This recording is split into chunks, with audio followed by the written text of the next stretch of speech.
Hey YouTube, welcome back to the Week 2 NFL football season preview. This is your man Dylan coming to you once again from the great state of North Carolina.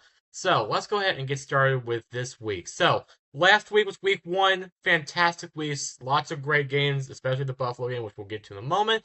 But my week 2 feature matchup will be the Super Bowl rematch from a season ago featuring the Philadelphia Eagles and the Kansas City Chiefs. That'll be a 4:25 kick on Fox. Alright, so we were to look at a recap from the previous week. Eagles got the job done on night 1 against the Cowboys. Chargers won in Brazil on Friday. Packers destroyed the crap out of Detroit there, winning by 3 touchdowns. Steelers won by far the best 1 o'clock game I have seen in quite some time. They won that one 34-32. And then, of course, the biggest comeback I feel like I've seen in forever, featuring the Buffalo Bills being down 15 points with 6 minutes to go and winning that one 41-40. This is right up there, arguably one of the best games ever, right up there with Kansas City and the Rams on Monday night, like 10 years ago. Fantastic game, start to finish. All the firepower was there. It really just came down to that Derrick Henry fumble, which Lamar Jackson swore that if they didn't turn the ball over, then they win the game. And he said that on several occasions against the best teams, and it proves itself once again. So that was my highlights from week 2. From week 1. Let's go ahead and get started with week number 2. So once again, the quick picks, nothing really spicy. My personal opinion, I think the 1 o'clock window is just not a great window for a lot of games. If they've got, some games where there are a pair of 1-0 teams, but not many to say the least. I've got Baltimore, I've got Cincinnati, I've got Dallas, and I've got Pittsburgh, all home favorites. All home teams are going to win this one. I wouldn't be surprised if Cleveland won because the backs are against the wall. I wouldn't be surprised if Seattle won. I wouldn't be surprised if Jacksonville won Cincinnati either. But again, it's the NFL, so anything could happen on any given day. In the other batch of 1 o'clock games, the one that is kind of getting interesting, San Francisco's Brock Purdy is questionable to play this week at New Orleans. So that spread, it started at 7 points, it is dipped down to 3. So I'll be on the lookout for that one. But if it's not Brock Purdy playing that one in New Orleans, then the backup quarterback in that case will be Mac Jones, the former New England Patriot. So that'll be interesting to see. But as you see on this screen, I've only got 2 of the 5 games on here as home teams are going to win.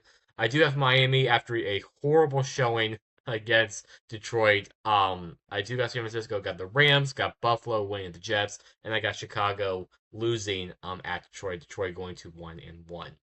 All right, let's get into the 4 o'clock games. So 4 o'clock games, there's only 3 of them. Of course, Super Bowl rematch. Everyone's going to see across the country. The local game, 4 o'clock on CBS. Carolina and Arizona. Arizona's going to win that one, and Denver going to Indianapolis. I've got Denver winning that one. Nothing too crazy, nothing too out of the ordinary. So, without further ado, let's talk about the matchups that I am featuring this week. So, kicking off tomorrow night, first game on Amazon Prime for Thursday Night Football will be a battle of NFC playoff teams from a season ago, featuring the Washington Commanders going to the Green Bay Packers. Both teams have very convincing wins. At least one came to the points differential in both their matchups. Washington winning against the Giants, Green Bay winning against Detroit. Washington, although they won 21-6, they looked very sluggish. They looked kind of out of sorts. They just didn't look ready for the moment. And taking on the Giants team that, God forbid they were to score a touchdown once in a while, they would have been in trouble in that one. Jane Daniels had a solid game, 19-32, 33, and a touchdown. No rushing touchdowns. Their new acquisition, Deebo Samuel, had 7 catches for 77 yards, but their rushing totals, they rushed for 220 yards and 2 touchdowns. Green Bay, on the other hand, they won 27-13. It was really 27-6 after they gave up the late touchdown to Detroit in the fourth quarter.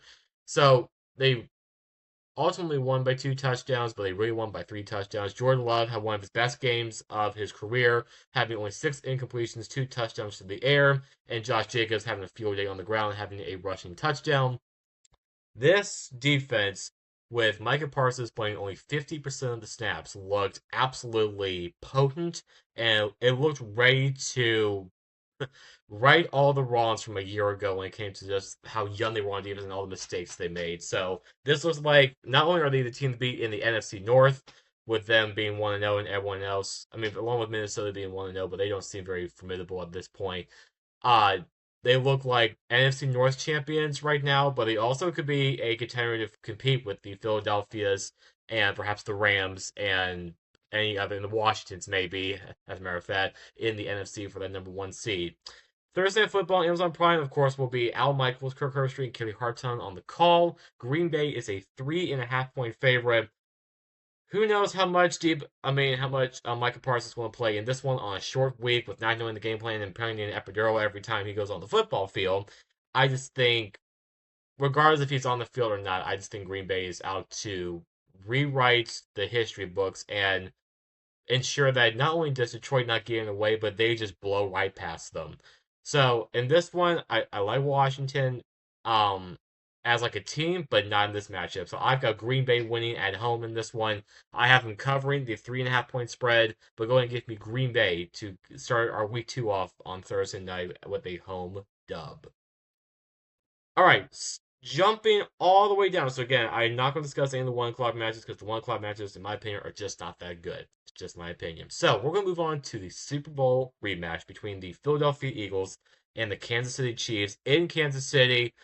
Philly won on opening night against Dallas on Thursday, 24-20. Kansas City lost in Brazil as against a division foe in the Chargers. Philly, besides the spitting thing, where in my opinion, I think Jalen Carter should be out for this game, but that's just me. I just think they just look the part. To say Jalen Hurts played probably the perfect game would be an understatement. I mean, he didn't have a passing touchdown, but that really didn't matter. He had two rushing touchdowns. Barkley had a rushing touchdown. It was their fourth straight win against the Cowboys. It's been their longest since the 03-04 campaign, when they won four straight in that series. But during that time span, but yeah, they looked amazing on offense and on defense because they covered up a bunch of issues that they had, losing Darius Slay and all those other parts of the piece. They looked absolutely terrific. Now, on the flip side, with Kansas City, this sounds crazy to think, but Kansas City has the risk of going 0-2 to start the season, and that's something that not only do you not expect from Kansas City, but something that is quite surprising, having won the division 9 years in a row. But when they played the Chargers, and I watched that game, which by the way, that game on YouTube, Rich Eisen and Kurt Warner, they've got to go. I can't stand them to save myself. They're just annoying. They're not fun to listen to say the least. But when I watched them, they just looked sluggish. They looked out of sorts. They didn't look ready to play. They just didn't look good. I mean, not to mention you had Travis Kelce running over what's his name? I forget what his name is, but he ran over a receiver and he's out for the year with a torn ACL. So it's those things, and they're looking to get the Kansas City Chiefs just off this little winning streak that they're having and just fall apart. Kevin Burkhardt, Tom Brady, and Aaron Andrews and terminology will be on the call for this one on Fox 425 Eastern on Fox. Kansas City is a home underdog at 1.5 points. It is going to be this probably most likely the second time in Mahomes' career that he'll be a home underdog. The other time is when Buffalo came to town, and Buffalo did win that one by a field goal. So something to keep note of. So here's the deal. We know Philly won the Super Bowl last year. Great for them. The rematch, though, is usually has a lot more fanfare. It has a lot more, how should I say it? A lot more energy surrounding it. This one, to me, just doesn't have a lot of energy around it because it's a matchup that we've seen time and time again. They played in the Super Bowl last year. They played in the Super Bowl 3 years ago. We've seen this already. It's an afterthought to all of us. So, in that notion, I think while I do think Philly on paper has the better team, you gotta have a game in there where Kansas City is going to get away with something. I think this is the case where they're going to do it with a national TV audience with the only 425 game of the entire day. I think Kansas City is going to get away with something. So go ahead and give me Kansas City at home. They will cover the 1.5 point underdog spread, but also don't have Mahomes be an underdog. It just provokes people. So give me Kansas City. They'll go to 1-1. They will not go 0-2, but Philly will also fall to 1-1 in the season. All right, Sunday Night Football is a very interesting matchup. featuring the Atlanta Falcons going to the Minnesota Vikings. Mike Tirico, Chris Collinsworth, and Melissa Stark on the call. Minnesota is a 3.5 point favorite at home. So, both these teams had crazy games on Sunday. Starting with Atlanta, they were leading in that one, and then Younghoe Koo missed a game time 44-yard field goal that allowed Tampa Bay to win that one 23-20. Michael Penix Jr. had a great day passing the ball. His completion percentage was not the best, but it came to yards. He was great. Bijan Robinson had a great day catching the ball out of the backfield, not necessarily on the ground. It was only average 2 yards carry. But again, it's their kicker. It fell apart on them, and that's kind of in the tail of Atlanta over the last couple of years, but with Younghoe Koo. On the flip side, with Minnesota, trailed by 11 points in the third quarter and came back to win. I mean, this was the week of the comeback, honestly, with Buffalo and Minnesota winning on Monday night. J.J. McCarthy, his first career start, had a decent game. I wouldn't say it's off the charts, but I mean, 143 yards passing, 65% completion percentage, 2 touchdowns, and an interception. Also had a rushing touchdown on that one. Justin Jefferson, quiet day, 44 yards on 4 catches, but still had a touchdown in that one against Chicago. So, the storylines surrounding both teams are just, we don't know what they are. Atlanta, as I mentioned back in the summer, has not made the postseason since 2017, which is coincidentally the season they had the 28-3 lead against New England and blew it. Minnesota, though, with all the question marks at quarterback, you don't know if J.J. McCarthy is going to be a proven asset on the team or is he going to be more of a liability. Now, I'm not saying it's a liability now, not yet, but just having a mediocre game against Chicago, granted in Chicago, but just a mediocre game, really doesn't give me a lot of confidence with them. So, to round out your Sunday, I'm not saying this is like going to be like Buffalo and Baltimore with all the stars and it's going to be craziness. I don't think it's going to be like that. I think it's going to be a clear cut. Someone's going to get the lead and someone's going to protect the lead. And in that case, I'm going to take the Minnesota Vikings at home in this one. They're going to go to 2-0 on the season. Atlanta will fall 0-2 and pretty much just say goodnight to Atlanta.